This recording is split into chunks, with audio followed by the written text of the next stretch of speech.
we're in the middle of content right now. So I'm gonna need you to get your act together, rub some dirt in it, and double fist these phones and film me, okay? I'm the superstar here, and I'm gonna put on a little bit of a show here for the content, okay? And if you're not alright with it, you're fired. You can take a hike, you can scram buster, get out of town, okay?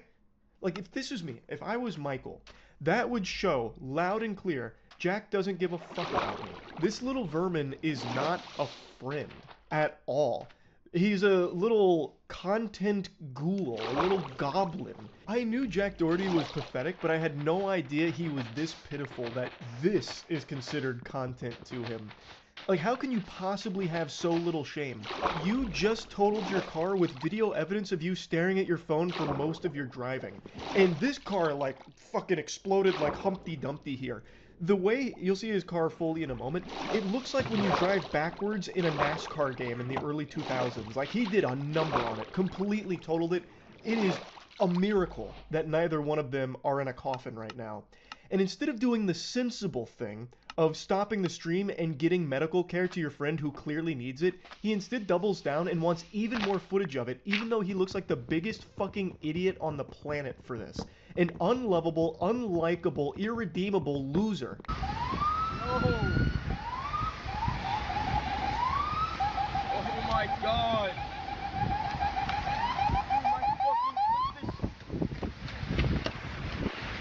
My car is totaled, bro. Oh my god, this is cooked. I don't even think he cares. I think this guy is so far gone. He's such a sociopath disconnected from reality. I actually think he's viewing this in his head as a positive thing. Like, oh, this is going to be a lot of views. This is actually going to be like really good for the brand. Like, it honestly seems like he's putting on a CW level acting performance. Oh, bro, this is cooked. No, it's busted.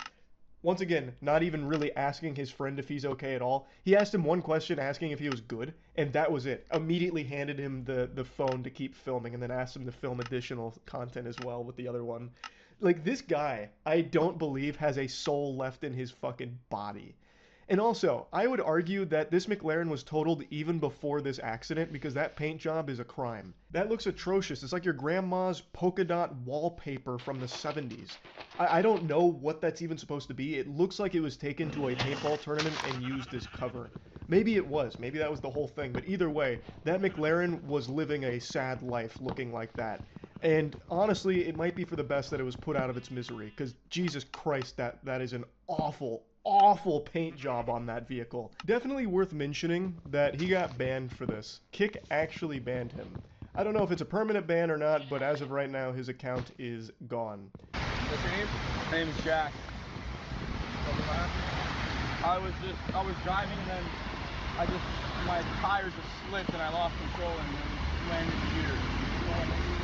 I was all the way on the left side and I just went there and then I don't know what happened. I just lost control. The next thing you know, I'm just going tears. And I don't know what happened. Yeah, no shit you don't know what happened because you weren't looking. You were buried on your phone, brother. This is probably the most honest thing I've ever heard pop out of this douchebag's mouth, and it's entirely accidental.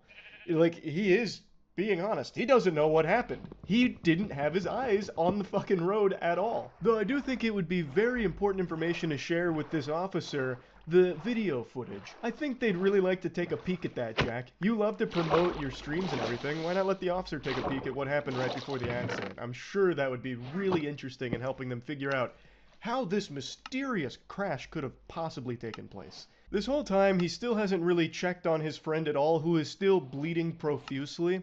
And it's not until more authorities get there, as well as, like, medical personnel, that he even pretends to care, like, comes over and gives him a hug. But outside of that, he doesn't really care about Michael.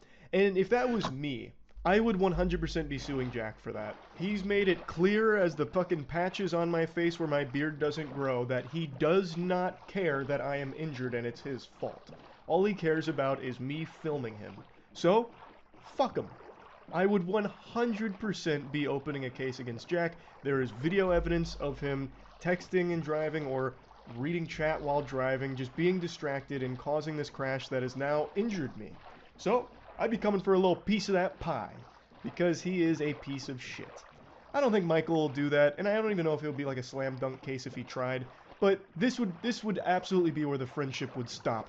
if that was me in this case. That shit is just so foul. They want me to be back. They don't want me to be here.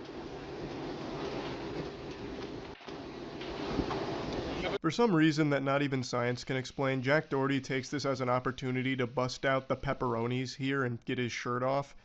I don't understand why he likes to be shirtless so much when he has a body that's built like a bag of milk. I thought for like a split second maybe the medical personnel asked him to do that so they could check him for like abrasions or anything like that.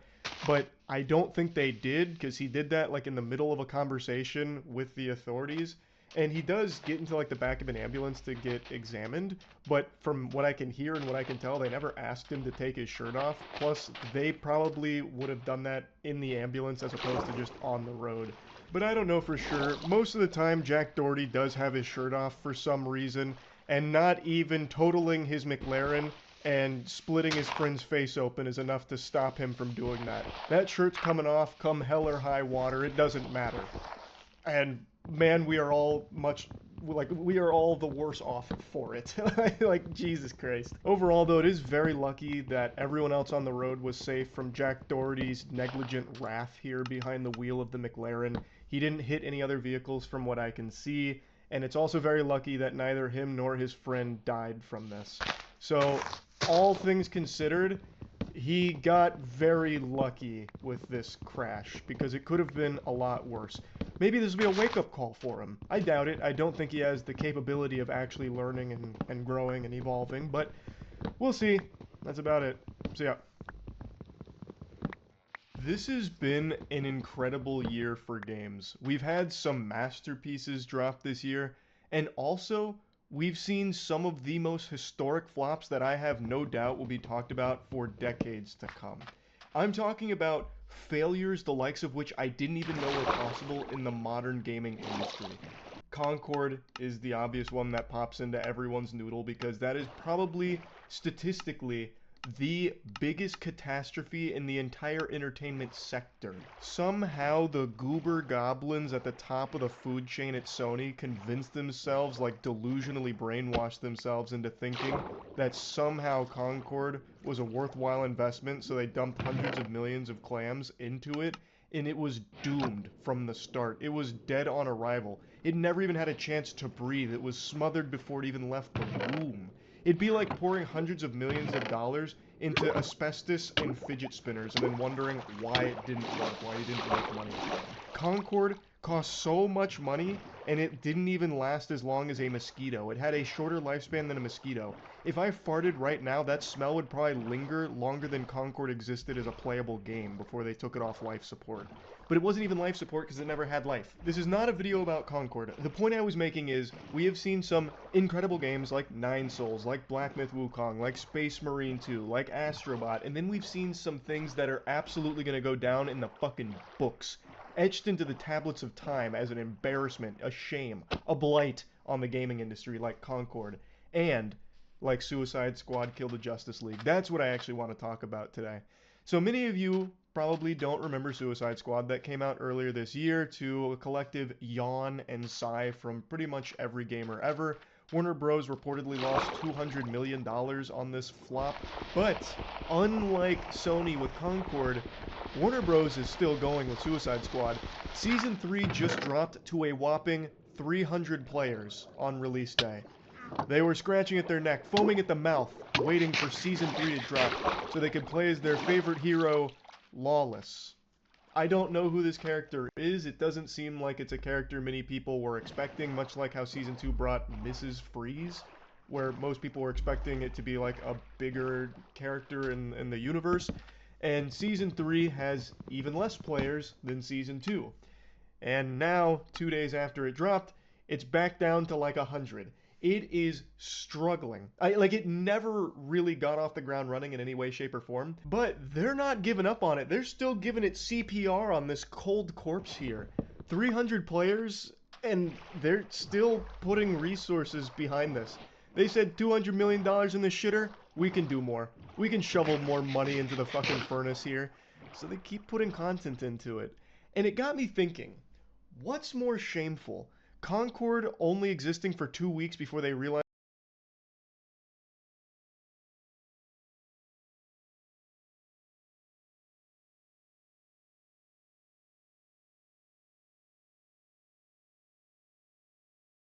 This is the first in a series of videos about a chemical reaction discovered over 125 years ago.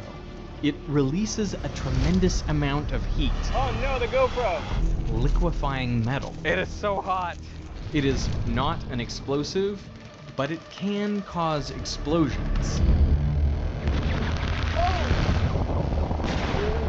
That is crazy! But the reactants are so inert, they can withstand a blowtorch indefinitely. You think this whole thing's gonna blow up in my face? In fact, when Hollywood directors wanted something that looked like a nuclear bomb, this is the reaction they chose. But in its most common use, one basically unchanged in over a century, it has helped move billions of people all over the world. In the late 1800s, Carl and his younger brother Hans Goldschmidt were preparing to join the family business. Their father owned a chemical factory making dyes for fabrics, so they studied chemistry under Robert Bunsen of Bunsen burner fame. After their father's early death, Carl took over management of the company, later joined by his younger brother. One of Hans's first major research aims was to find a way to produce pure metals. These were essential for making dyes for everything from clothing and tablecloths to wallpaper. At that time, good dyes were hard to come by. Most were faint and faded further after use. Some required the collection of large quantities of exotic insects. These days, we take color for granted. But in this drab world, people would pay handsomely for bright, color-fast dyes. One such dye was Scheele's green, which was chemically copper arsenite. As its name suggests, it was toxic, though exactly how toxic is a matter of debate. Still, it became the dominant green dye by the end of the 19th century because its color was unbeatable. The red color of the British Army officers' coats was made from cochineal, a Central American insect, mixed with tin. The addition of tin made the color darker and more intense, so the demand for pure metals was strong. They had their experience in purifying metals by dissolving them in solutions or in acids and all kinds of things. The incoming cyanide solution goes on dissolving the particles of gold left in the sand after amalgamation and liquefies it. And then work with these salts, purify the salts, and then reduce these salts into their metal state. And every step that you would take would then again cause problems, right? Reducing it in a furnace, you have to deal with all the exhaust and the contamination through the carbon.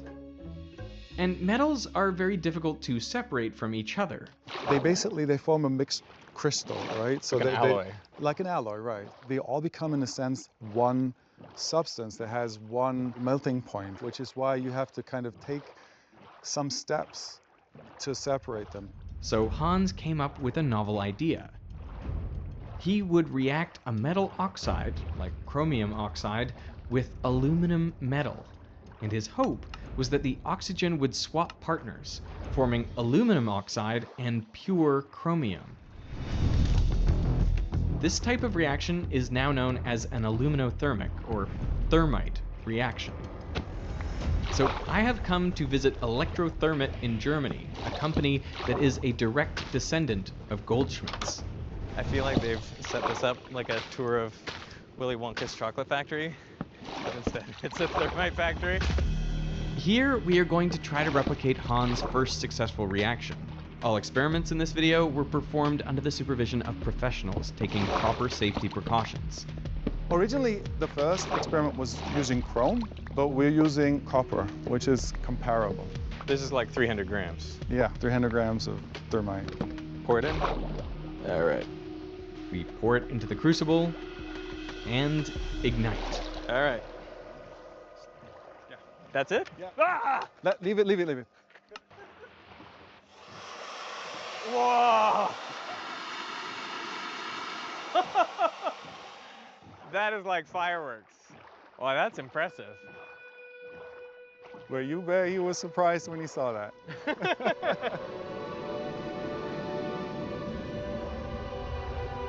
Handful of aluminum powder.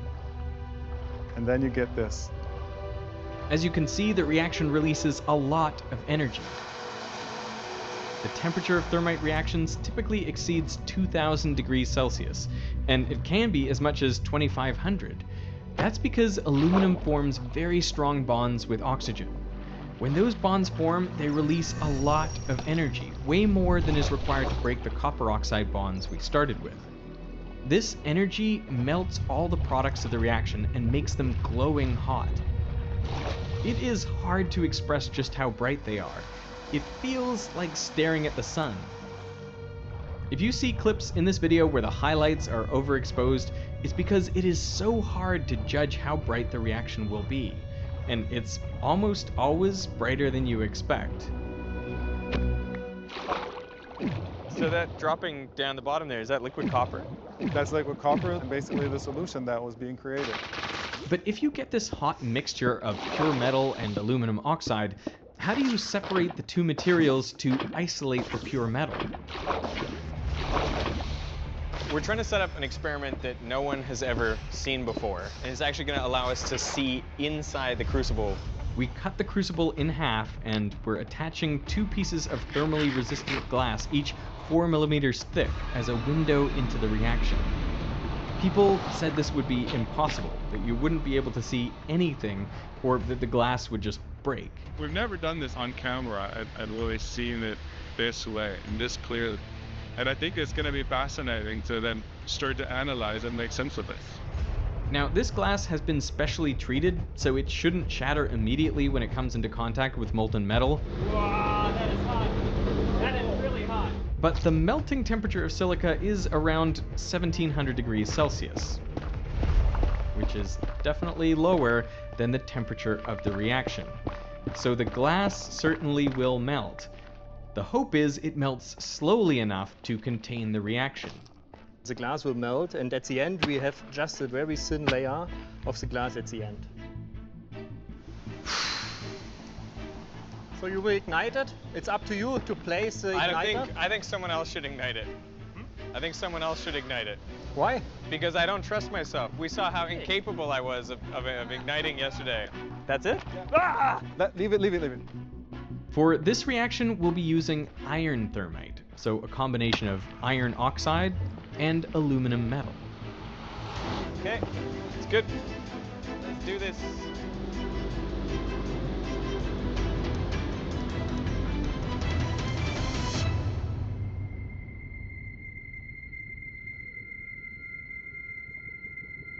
Holy... Oh no, the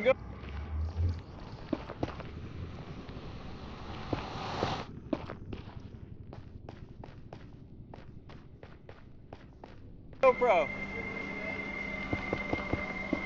Oh boy. Oh no. Oh no.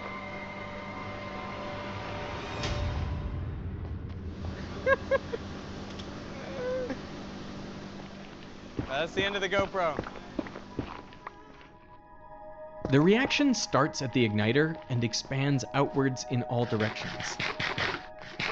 To me, it almost looks like ants or mold or something. It looks organic in how it's sort of spreading. You see a pulse. Yeah. Boom, boom, boom. It's living. Yeah, that's what it looks like.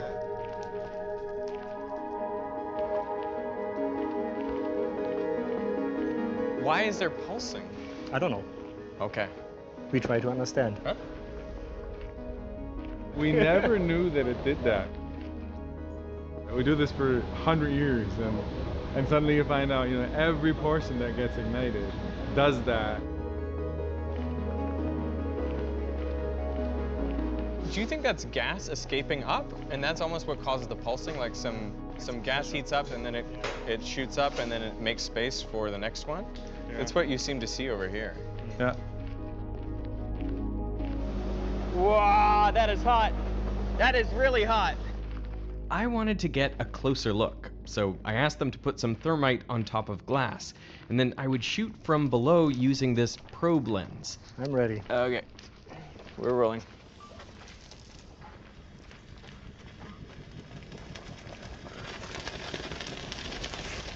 It's rolling, it's rolling, it's rolling, it's rolling, it's rolling. There it goes, there it goes, there it goes, there it goes, there it goes, there it goes. Wow! Wow! Yeah! The exposure is pretty good. Oh my goodness, incredible. This is the closest I think anyone's ever filmed a thermite reaction. You can see that the reaction proceeds in bursts. It reacts fast, but then pauses for a moment before advancing again.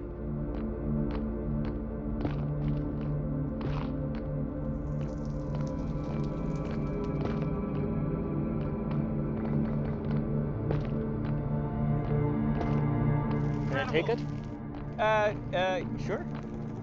Yeah, take it, take it, take it, take it, take it, take it, take it, take it, take it, take it, take it. Oh boy.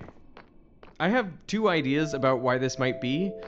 First, thermite is a mixture of grains, big particles, of aluminum and iron oxide, and they need to be present in the right ratio to react efficiently. Maybe a little pocket reacts out to where the ratio is slightly less ideal until the heat builds up enough to trigger the reaction in the next pocket.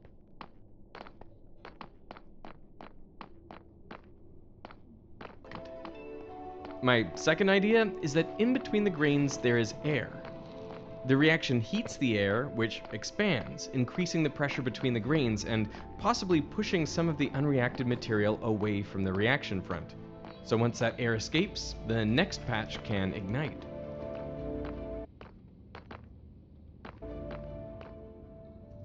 Once all the thermite has reacted, things get really violent. Molten metal is ejected out of the top of the crucible, and inside the liquid is sloshing around. This could be due to some of the materials boiling, actually turning from liquid into a gas. Now I know it sounds wild to think about metals boiling, but the boiling point of aluminum is around 2500 Celsius. Iron boils above 2800 Celsius, and there are other elements in the mixture like manganese that boil at just 2000 Celsius. Now once that boiling stops, the liquid settles down, and now comes the key to making pure metal. The density of liquid iron is more than twice that of liquid aluminum oxide. So iron settles to the bottom as aluminum oxide floats to the top. Now, when the metal melts through the bottom of the crucible, the first liquid to pour out is iron. Only after it has drained does the aluminum oxide or slag follow. You can actually see the change from iron to aluminum oxide. Liquid iron has a viscosity like water, so you can see it coming out there and splashing. And then the slag starts right there. Yeah, it comes out smooth. Really cool. Yeah. Whoa. And this is more like warm honey. Yeah, you can totally see it.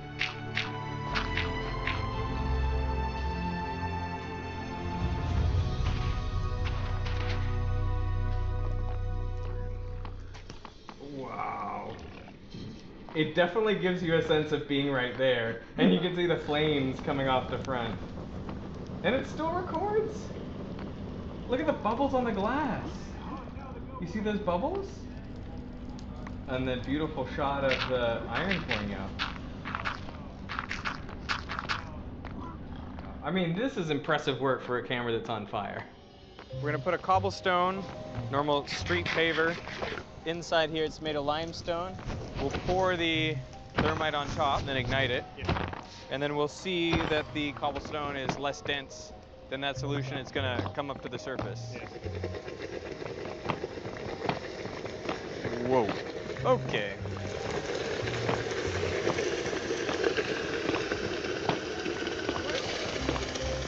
It looks like it's breaking into pieces. That's a good bit of lava. Can you see it? Oh yeah. Ordinary rocks like cobblestones rise to the surface, just like the slag, as the denser metal drops to the bottom. And this is key to producing high purity metal in the crucible. So Hans Goldschmidt had developed a process to make pure metals like chromium, copper, and iron. This could be great for chemistry and making dyes, but Hans suspected it could have even broader applications. He patented the process in 1895 and wrote it up for publication. He wrote, "The procedure that I have here is in its principle so extraordinarily simple that I could hardly have undertaken the time to present, if not for its surprising and extraordinary effects." Thermite was a solution looking for problems. One of the first applications of thermite was to weld metal parts in remote locations.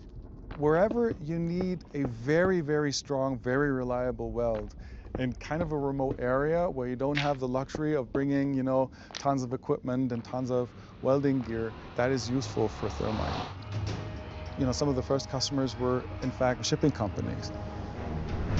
When some shaft would break in the middle of the ocean, at the time, you would be lost.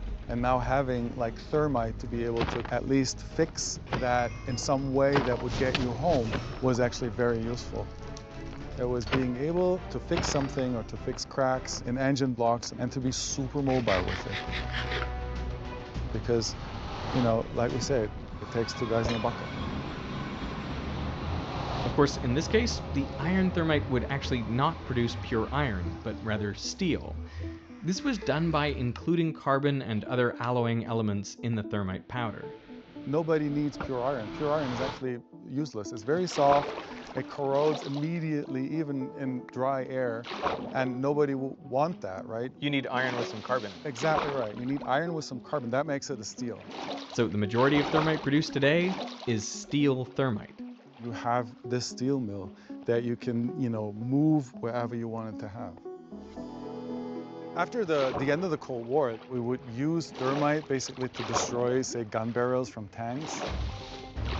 Basically, you have a portion of thermite that you basically stick into the gun barrel, and then you would ignite it. And then it would basically weld the gun barrel and destroy it, and it would be completely useless afterwards. Those are all kinds of weapons or stuff that were not useful anymore that we use thermite to destroy, because it's very quick and it's very safe. And it's very final. And it's very final. Once you've put that in, there's absolutely no way of making use of that weapon again. A modern application of thermite is to use the heat generated to destroy information. Past a certain temperature, the Curie temperature, magnets lose their magnetism. So information stored on magnetic hard drives at high enough temperatures becomes unrecoverable. This looks like a very different form of thermite. Yes. I'm used to seeing it as a powder. Before it was also powder, and we dry it. Can I pick it up or? Yes. It's not, it's like a normal piece of tile. Yeah, lay it down. Whoa! That's amazing! That is cool. So if we want to make sure no one can read the information on this hard drive, I could put this on top. Yeah. There you go. When we ignite the crucible, we have this high temperature for a short moment. And here we have it for 10 minutes, so everything is destroyed. So you're controlling the energy release to make it slower here? Yes. The temperature is not so high, and the reaction is slower. I am going to light this thermite tile in all four corners, and it's going to generate heat for about 10 minutes, and we'll see what it does to this laptop. All right, let's light it.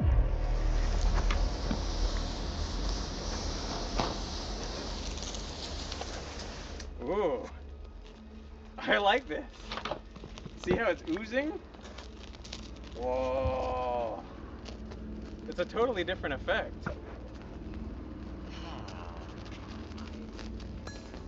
Whoa. Yeah, that's getting hot. It's getting to the laptop now. This is really cool. Like, you gotta see the molten goo coming out from underneath that laptop. That is wild. Whoa. After seeing so much thermite, this is a totally different version of it. Look at the puddle of metal there. Oh.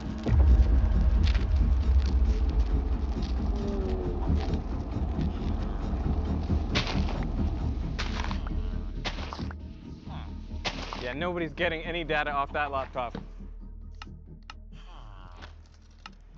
That is awesome. I did not expect to see the logo in thermite. Can I lift it? Of course.